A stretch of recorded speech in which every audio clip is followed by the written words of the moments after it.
My name is Serena Holloway. I'm 28 years old. The night before my wedding, my mother left me a voicemail at 11:43 p.m. Serena, it's not too late to cancel. Don't embarrass us like this. My father had already sent me a 4-page letter calling my choices intellectually incompatible with our family's values. I played that voicemail 3 times before I accepted she wasn't coming. 68 invitations sent to my side of the family. 0 responses. My mother had sent a group email to everyone. We cannot in good conscience attend. Their reason. My fiancé worked nights as hospital security. To them, he was nobody. They didn't know that strangers stopped him on the street to say thank you. They didn't know why his phone rang at 2 a.m. with urgent, desperate voices. They never asked. So on September 14, 2025, I walked down the aisle alone. 90 feet. 34 empty chairs. 48 hours later, a 10-second clip from my reception went viral, and the man my family called nobody became the only person anyone could talk about. That's when they realized what they had done. But it was too late. If you're watching, hit subscribe and tell me where you're tuning in from. Drop your location and local time in the comments. I read every single one. Now let me take you back 14 months, to a hospital waiting room at 2 in the morning, where I met a man in a security uniform who would change everything. February 19, 2024. Pennsylvania Hospital Emergency Room. My roommate had been in a cycling accident. Nothing life-threatening, but enough to land us in the ER in the middle of the night. I'd been sitting in that waiting room for 3 hours. Green vinyl chairs. Fluorescent lights that made everyone look hollow. Coffee machine with an out-of-order sign taped across the front. I was staring at my phone, not really seeing it, when someone stopped in front of me. You've been here 3 hours. Have you eaten? I looked up. A security guard, mid-30s, maybe. Dark hair. Worn boots. Hospital ID badge clipped to his belt but turned backwards so I couldn't read it. His face was tired but kind. The kind of tired that comes from working nights, not from lack of sleep. No, I said. I haven't. Vending machines are broken. I'll grab you something from the staff room. He was back 6 minutes later with a wrapped turkey sandwich and a cup of coffee in a paper cup. Thank you, I said. You didn't have to do that. You looked like you needed it. We talked for maybe 7 minutes. He didn't say much about himself. Just, I work here nights, mostly operational stuff. But the way he spoke was different. Calm. Precise. Like every word was chosen carefully, like he didn't waste energy on anything that didn't matter. Do you like working nights? I asked. It's when the work matters most. I didn't know what that meant. I didn't ask. When the nurse called me back to see my roommate, I stood up. He was still there, hands in his pockets, watching the ER doors like he was tracking something I couldn't see. I'm Serena, I said. Daniel. A nurse walked past, saw him, started to say something. Doctor, he cut her off with just a glance. She stopped mid-word and kept walking. I noticed. I didn't understand it. Take care, Daniel said. I thought that was the end of it. A kind stranger in a hospital at 2 in the morning. One of those moments you remember but never revisit. 3 days later, he found me on social media and asked if I wanted coffee. Our first date was April 3rd. We wandered a local market, bought sandwiches from a vendor, sat on a bench in the sun. He talked about Philadelphia like he loved it but never had time to see it. I talked about my job, academic publishing, nothing glamorous, but I liked it. His phone buzzed 4 times during lunch. He checked it once, typed something I couldn't read, all numbers and abbreviations like medical shorthand, then put it away and gave me his full attention. Sorry, he said. Is everything okay? Yeah, just work. 2 hours. He paid in cash. When we said goodbye, he smiled, really smiled, for the first time. Can I see you again? He asked. I said yes. We fell into something slowly at first. Then all at once. Daniel worked unpredictable hours. Sometimes he'd disappear for 36 hours straight. Overnight shifts, he'd say. Emergencies that needed handling. I didn't push. I figured hospital operations, maybe management, something that kept him on call. He lived simply. Studio apartment, barely any furniture, books everywhere. Mostly medical textbooks and journals. You read trauma surgery manuals for fun? I asked once. I like to understand how things work. By December 2024, we'd been together nearly 10 months. I was completely, unreservedly in love with a man who worked night shifts and read surgical protocols like other people read novels. "Move in with me," I said one night. He looked at me for a long moment. "You sure?" "I'm not around much." "I'm sure." He moved in with one duffel bag, a stack of medical journals, and a pager that beeped at odd hours and made him leave the apartment at 2 a.m. without explanation. I loved him for who he was. Quiet, steady, present when he was there. I never needed to know the details of what he did. I just knew he was good at it. My family would care about what he did. I didn't. March 22, 2025. I finally told my mother about Daniel. "I'm seeing someone," I said over the phone. "Oh, wonderful." Her voice went bright immediately. "What does he do?" I hesitated just a fraction of a second. "He works at the hospital." "Security." Silence. "Security operations," she repeated slowly. "Is that management?" "It's hospital work, Mom." "Of course. I'm sure he's very dedicated." That tone. I knew that tone. It was the same one she used to decline charity event invitations she considered beneath her. Polite. Precisely neutral. Poisonous. "We'd love to meet him," she said. I hung up. Daniel was in the kitchen making eggs. He didn't look up. "They want to meet you," I said. "I heard." He plated the eggs and handed me a fork. "It'll be fine, Daniel." "It won't be fine, Serena. But we'll do it anyway." May 18, 2025. My parents' house. A restored Victorian in the faculty neighborhood, art on the walls, the kind of place that smells like old money and older expectations. Daniel arrived on time. He brought wine, modest, nothing expensive. He dressed in his best, which was still clearly not expensive enough. I watched my mother's eyes flick to his shoes. Worn. Not designer. My father shook his hand with the appraising grip of someone deciding whether to take you seriously. "Melinda, Serena tells us you work in hospital security." "Yes, sir. Operations and safety protocols." "And your educational background?" "State University. Scholarship program." My mother smiled. It didn't reach her eyes. Dinner was excruciating. My parents talked about tenure, publications, upcoming sabbaticals. Daniel listened. He didn't try to impress them. He answered questions politely and declined to play their game entirely. Halfway through the meal, our neighbor, a professor, mentioned her son's health problems. Dizziness, balance issues.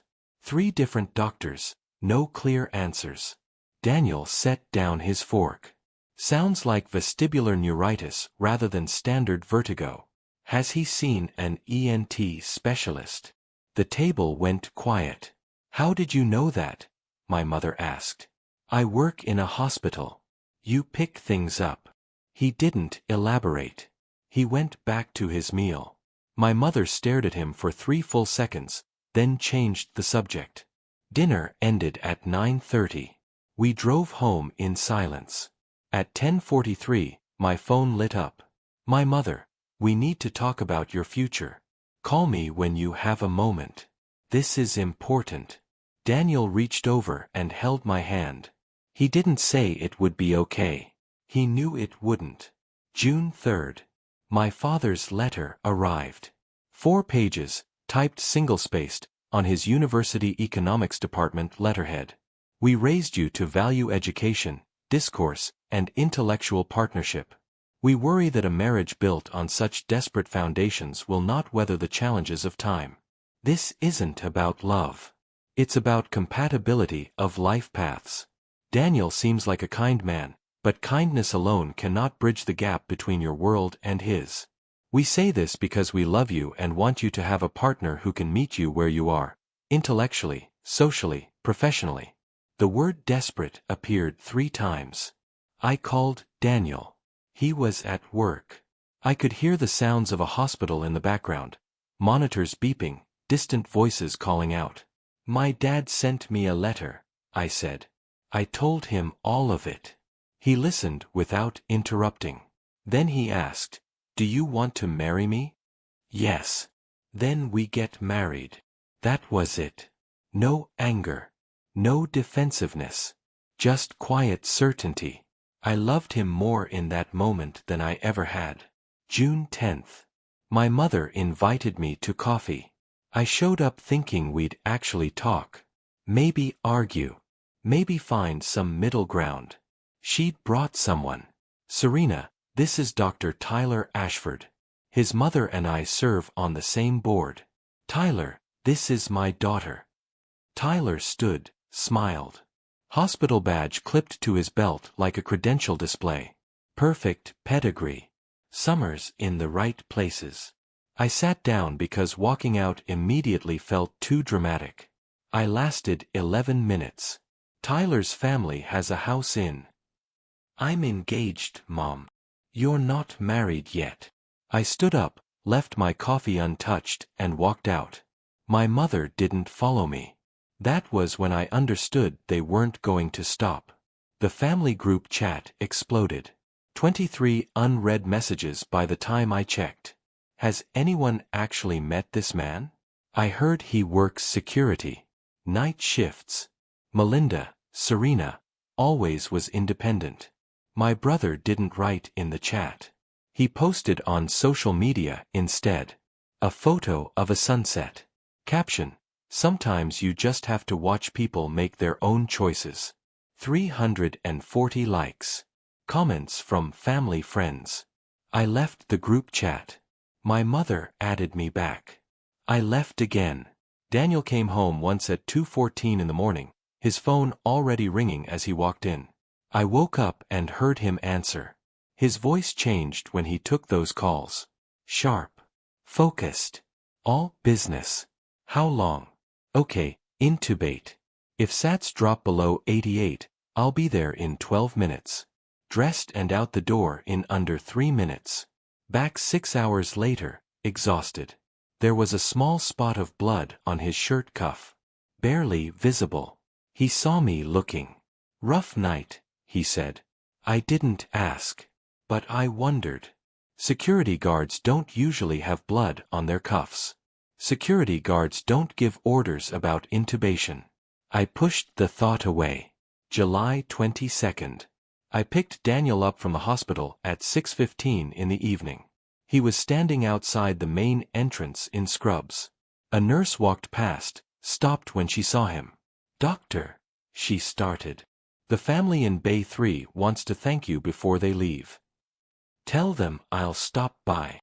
She nodded and walked away. I stared at him. That nurse called you doctor. She's new. Probably mixed up the badge system. His hospital ID was flipped backwards on his belt. Same as the first night I'd met him. I couldn't read what it said. I almost asked directly. Then I saw how tired he was. Dark circles. The kind of exhaustion that goes all the way through. I let it go. I wish now that I hadn't. August 12, 2025. I sent 68 invitations to my side of the family. Beautiful cream cardstock. Hand-addressed. Every envelope sealed by me personally. Parents, my brother, aunts, uncles, cousins, family friends I'd known since childhood. RSVP deadline, August 28th. Daniel watched me seal the last one. You don't have to invite them. They're my family. Okay. He didn't argue. But I saw it in his eyes. He knew what was coming. August 20th, 3:22 p.m. My mother sent an email. I wasn't on the recipient list. She didn't copy me. I found out because my cousin forwarded it to me 2 hours later with a message. What is this? We cannot in good conscience attend. Dear family and friends, after much painful reflection, we must inform you that we will not be attending Serena's wedding on September 14th. We love our daughter deeply, but we cannot in good conscience support a marriage that represents such a significant departure from our family's values and expectations. We hope you will understand and respect our decision. With regret, Catherine and Lawrence Holloway. Attached was a family photo from Christmas before Daniel. I wasn't in it. I'd skipped that Christmas. I read it 4 times. Then I called the caterer. I need to cancel 68 seats. A pause. 68? Are you sure? I'm sure. I'm so sorry, she said quietly. The kindness in a stranger's voice made it worse. I cried in my car for 20 minutes after I hung up. August 28th. RSVP deadline. 0 responses from my side. Not one. Some people had opened the invitation. I could see that they'd received it. They just didn't respond. Others never opened it at all. My brother didn't return the RSVP card. Didn't write. Didn't call. Nothing. September 3rd. I met with the venue coordinator. We need to adjust the seating, I said. She pulled up the floor plan. We'd planned for 82 from Daniel's side, 68 from mine. How many seats should we remove from your side? She asked gently. Leave the chairs. All of them. Leave them empty. She looked at me carefully. We could shift Daniel's guests to make it look more balanced. No. Leave the left side exactly as it is. 34 empty chairs. I want to see it. She looked at me like she thought I was punishing myself. Maybe I was. But I needed the truth to be visible. September 13th, 2025. The night before my wedding. My phone was completely silent. No call from my mother. No text from my father. My brother's social media was full of gym photos and sunsets. Nothing about me, nothing about tomorrow. Daniel came home from an overnight shift at 11:47 and found me on the couch staring at my phone. He sat down beside me without speaking and took my hand. We can cancel, he said finally. We can go to the courthouse Monday. Just us. No. I want the wedding. I want them to know what they chose. He kissed my forehead. Okay. Then we do this your way. At 11:43, my phone rang. Mom. I answered. Serena, it's not too late to cancel. Think about what you're doing to this family. Don't embarrass us like this. She hung up before I could respond. I played it 3 times. She really wasn't coming. September 14th, 2025. 4 p.m. I was alone in the bridal suite. No mother to help me zip the back of my dress. No family from my side. The venue coordinator, Sarah, helped me instead. You look stunning, she said. I looked in the mirror. White dress. Hair done by a stylist who worked in kind silence because she could tell I didn't want to talk. Makeup I had done myself because I didn't trust my hands to stay steady if someone else was in charge of it.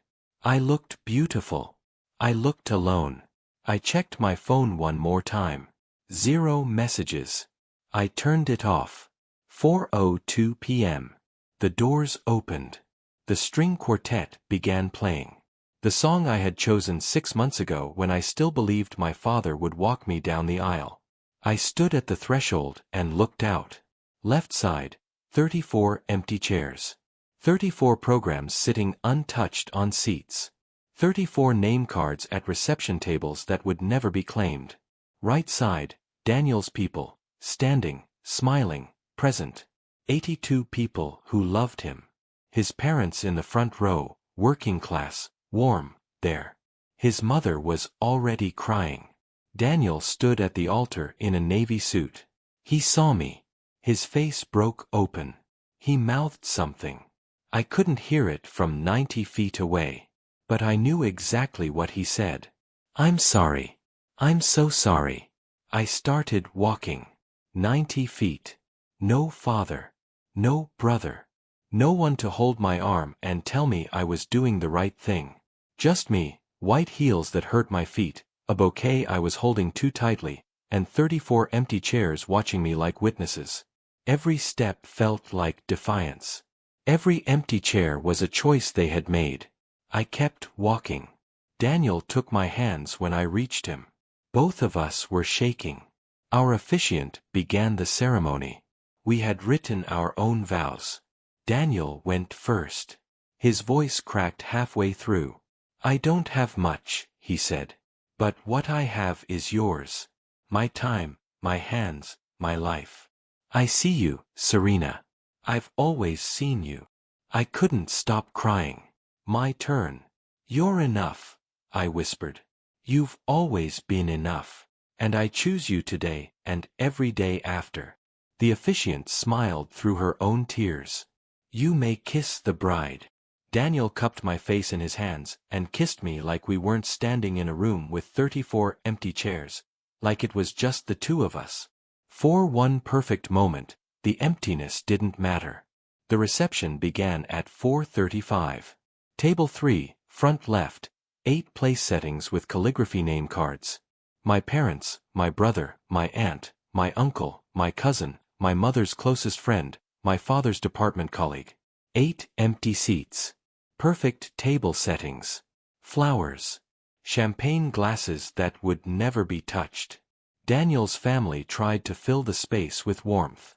His mother, Patricia, hugged me so hard I could barely breathe.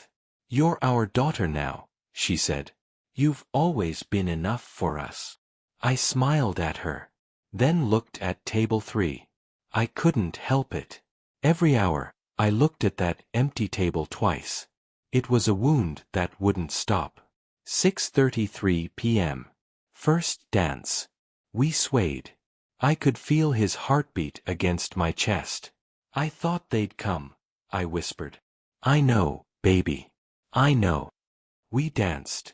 The empty table watched. The song ended. We kept swaying for 5 more seconds. This is it, I thought. This is the rest of our life. I'd made peace with it. Or so I thought. 7:23 p.m. Dessert was being served. Daniel was talking with his uncle near table 8 when I heard someone scream. Richard! Someone help! I turned. A man, 62, maybe 63, had collapsed near the dessert station. His wife was on her knees beside him, shaking his shoulder. Around them, people had frozen completely. Someone yelled, "Call 911." Daniel was already moving. He crossed the room in seconds, dropped to his knees beside the man. His entire body changed, shifted from wedding guest to something else, something I had never fully seen before.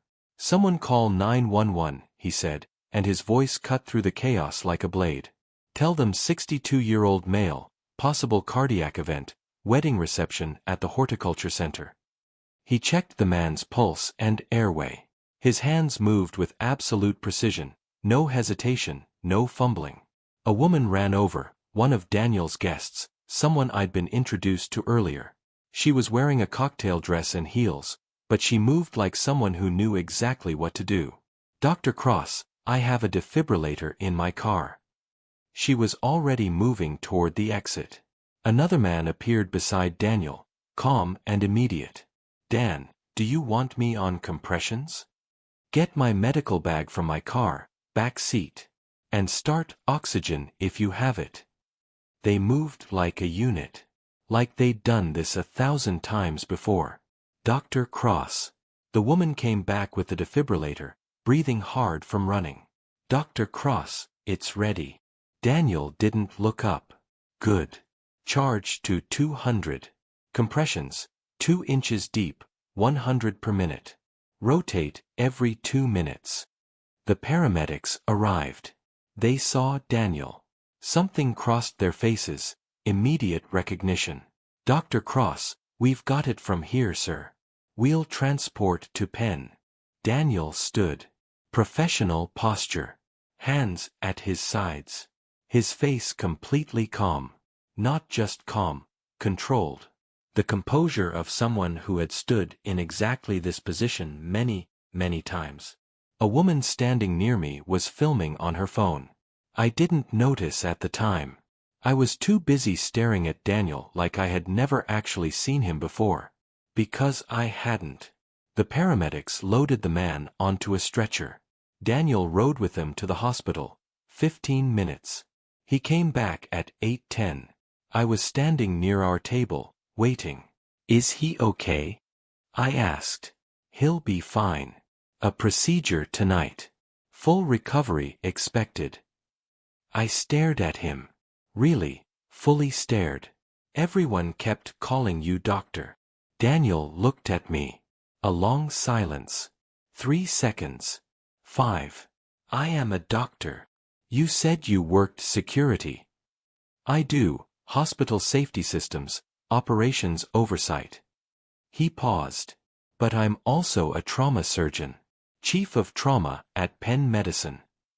The words arrived in my ears but refused to arrange themselves into meaning. "You're what?" "A trauma surgeon. I've been chief for 6 years. 12 years total at the hospital." "Why didn't you tell me?" He looked at me like the answer should be obvious. "Because you never needed me to be more than I was." I didn't know what to say. We stood there, reception still happening around us, music playing, guests talking, and I realized I had fallen in love with someone I didn't actually know. Or maybe I did know him. Maybe I knew the parts that mattered. But this was something else entirely. "We'll talk later," he said gently. "Right now, we have a wedding to finish." He took my hand. I followed, because what else was I going to do? We left at 11. Exhausted. Overwhelmed. We didn't check our phones. We went home and slept. We had no idea what was happening online. The woman who had been filming, Amy, the daughter of the man who had collapsed, posted a 10-second video at 8:04 p.m. Shaky vertical footage. Daniel on his knees. The nurse running with the defibrillator. "Dr. Cross, it's ready." Daniel giving orders. The paramedics arriving, deferring to him. "Dr. Cross, we've got it from here, sir." Caption: OMG, the groom at this wedding just saved my dad's life and everyone's calling him Dr. Cross. He told people he worked security? By 9 p.m., 3,200 views. By 10 p.m., 62,000 views. By midnight, 340,000 views. When I woke up at 6:42 the next morning to my phone vibrating non-stop, the video had 2.8 million views. September 15th. I opened the app. The video was everywhere. Reposts, shares, reaction videos, comments flooding in by the thousands. Wait, that's Dr. Daniel Cross from Penn Medicine. He's a legend in trauma surgery. He operated on my sister in 2021. Saved her life. Best surgeon on the East Coast. The Cross Protocol is taught in medical schools now. This man is absolutely brilliant. Hundreds of comments. Then thousands. I shook Daniel awake. "Nathan, Daniel, wake up. The video is everywhere." He sat up, looked at my phone, then his own. His face went pale. "Oh no." By 10:22 a.m., the hospital had released a formal statement. Dr. Daniel Cross had served as chief of trauma surgery since 2019. His contributions to emergency medicine, including a trauma assessment protocol taught in medical schools, had saved countless lives. The statement was picked up by local news outlets within hours. By 2 p.m., Dr. Daniel Cross was trending nationally. Over 400 patient testimonials arrived in the first 24 hours. "Dr. Cross saved my daughter after a 4-story fall. We owe him everything. I was a trauma resident under Dr. Cross. The best teacher and surgeon I've ever worked with. My brother coded twice during surgery. Dr. Cross brought him back both times. He just turned 30. He's alive because of this man." I sat at my kitchen table and cried. I had no idea. No idea at all who I had married. Or maybe I had. Maybe I'd known the parts that mattered all along, and just hadn't had the words for them. My mother started calling at 1 p.m. 11 calls between 1 and 4:30. My father sent an email with the subject line, Urgent Family Matter. I didn't open it. My brother sent a direct message. Serena, I didn't know. I swear I didn't know. I'm so sorry. I read it. I didn't respond. September 16th. My mother's world started shifting. Faculty colleagues asking questions in the department hallway. Catherine, I saw a video. Is that Serena's husband? The trauma surgeon? Private school board meetings where she walked in and the room went quiet. I had no idea her son-in-law was Daniel Cross. He spoke at our medical ethics symposium last year. Brilliant man. The carefully constructed world she had built, on appearances, on connections, on the right credentials and the right people, was developing cracks and everyone was watching. September 17th. Someone leaked my mother's email. A screenshot posted publicly. Full text. Full timestamp. Full signature. We cannot in good conscience attend. 68,000 reshares by end of day. Comments arrived like a verdict. Imagine boycotting your daughter's wedding because her husband saves lives for a living. They called a trauma surgeon a departure from family values. The irony. This email is going to follow them forever. News websites picked it up.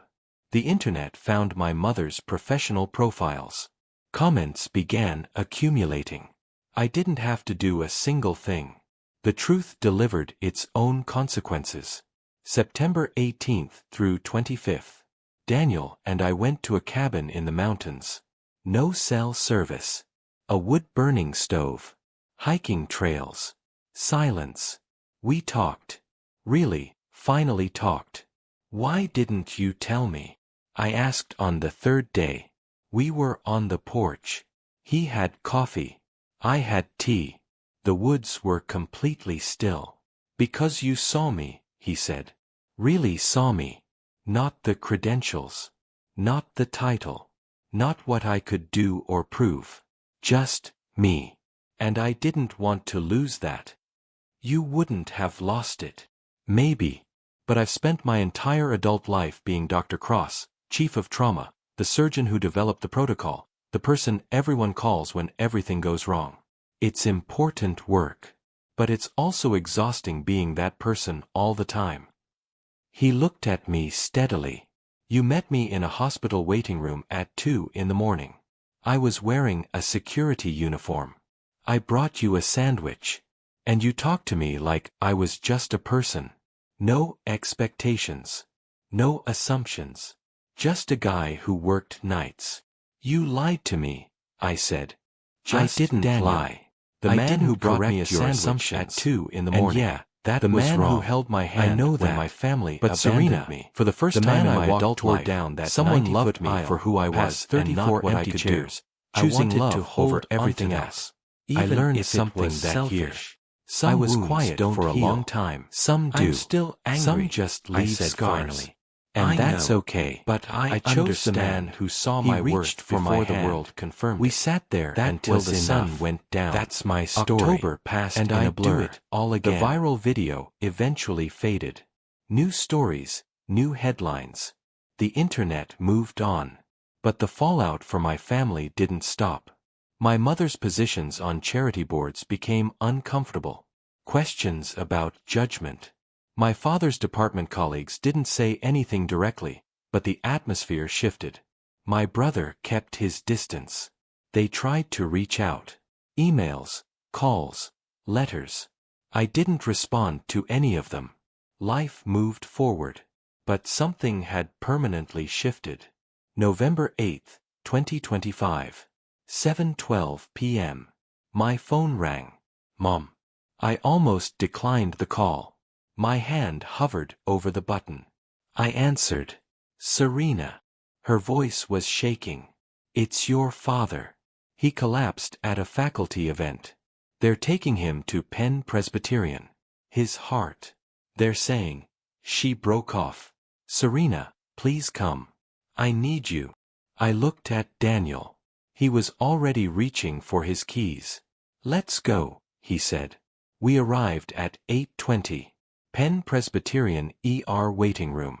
My mother was there in her event coat, makeup running, hands trembling.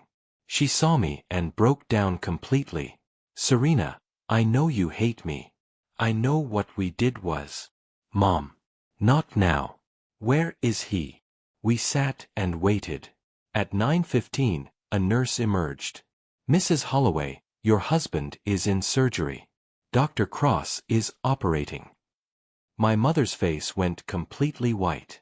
Dr. Cross, the nurse confirmed. Yes. He's chief of cardiac trauma on call tonight. Your husband is in the best hands possible. My mother sat down heavily in the nearest chair. I sat across from her. We didn't speak for 90 minutes. Finally, she whispered, "The man we," she stopped. Put her hand over her mouth. Oh God. Serena. What have we done? 11:47 p.m. The OR doors opened. Daniel walked out in scrubs. Exhausted. Professional. Mrs. Holloway. Serena. Your husband is stable. We performed an emergency cardiac procedure. He's going to be okay. He'll need rehabilitation and lifestyle changes, but the prognosis is good. My mother stood. Tears streaming down her face. You saved him. After everything we did to you. After what we said about you. And you still. Mrs. Holloway. Daniel's voice was gentle but firm. I'm a doctor. I took an oath. I don't choose who deserves care based on how they've treated me. My mother sobbed. Daniel looked at me. I saw the exhaustion in his eyes, and something else. Sadness. Not for himself. For me. November 9th. 10:08 a.m. My father woke up in the ICU. The nurse told him what had happened. Who had operated on him. He asked to see Daniel. Daniel came briefly between rounds. 6 minutes. I was wrong, my father said. His voice was weak, monitors beeping around him. So completely wrong. I called you nobody. I wrote a letter. I said things that. Mr. Holloway. Daniel's voice was quiet. Focus on your recovery. We can address the rest later. I don't deserve your forgiveness. No, you don't. But that's between you and your daughter. My job was to keep you alive. I did that. Daniel left. My father stared at the ceiling. He would live. But he would carry this for the rest of his life. November and December. 8 emails from my mother. 3 handwritten letters. 12 voicemails from my father once he was discharged. My brother texted on November 15th, I miss you. My mother's formal apology letter arrived November 20th. There are no words adequate to express our shame. We judged a man by a job title and missed his character entirely. We abandoned our daughter on the most important day of her life. We have to live with that. But if you're willing, we would like to try to earn our way back. Slowly. On your terms. I read everything. I responded to nothing for 5 weeks. December 12th, I texted my mother. Coffee. Monday. Just you and me. December 18th. 2:30 p.m. A coffee shop on neutral ground. My mother ordered tea and didn't touch it. I ordered coffee and drank half. 32 minutes. She apologized. She cried. She didn't make excuses. For the first time I could remember, she didn't try to explain it away, or reframe it, or find the angle where she looked reasonable. I listened. Then I told her my terms. This won't be a normal relationship. Not yet. Maybe not ever. No holidays together yet. No unsolicited advice about my life. No expectation that we simply move past this. And you will respect Daniel. Always. Those are the terms. She nodded. I understand. She didn't ask for more than I offered. That was the first thing she'd done right in months. December 25th. Christmas. My parents invited us. Big family dinner. Everyone would be there. I declined. We spent Christmas with Daniel's family. A row home in South Philadelphia. 14 people in a small house. His mother made too much lasagna. His father watched football. Their dog stole food off the counter twice. It was loud, chaotic, and warm. It felt like home. My phone buzzed at 6 p.m. Mom, Merry Christmas. We miss you. I read it. I didn't respond. Not yet. December 31st, 2025. Daniel and I stayed home. Quiet. Champagne. We talked about the year, everything that had happened, everything that had permanently changed. Do you think I should forgive them? I asked. I think you should do whatever lets you sleep at night. We watched fireworks from our window. The city lit up. New year. New boundaries. New life. The clock struck midnight. I kissed Daniel. I chose this. Every day, I chose this. People ask if I forgave my family. The honest answer is, I didn't. But I didn't need to. Forgiveness isn't required for peace. Boundaries are. My family made their choice. They chose status over character, appearances over love, pride over their own daughter. I made mine. And the man they called nobody, the security guard they couldn't be seen with, was everything.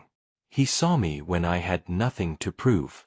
He loved me when I was just Serena, not Serena from the right family with the right credentials and the right trajectory. He saved my father's life after my father spent months trying to destroy our relationship. That's who Daniel Cross is. Not just chief of trauma surgery. Not just the doctor who pioneered a protocol taught in medical schools. Not just the surgeon who has saved thousands of lives. Just Daniel. The man who brought me a sandwich at 2 in the morning. The man who held my hand when my family abandoned me. The man I walked toward down that 90-foot aisle, past 34 empty chairs, choosing love over everything else. I learned something that year. Some wounds don't heal. Some do. Some just leave scars. And that's okay. I chose the man who saw my worth before the world confirmed it. That was enough. That's my story. And I'd do it all again.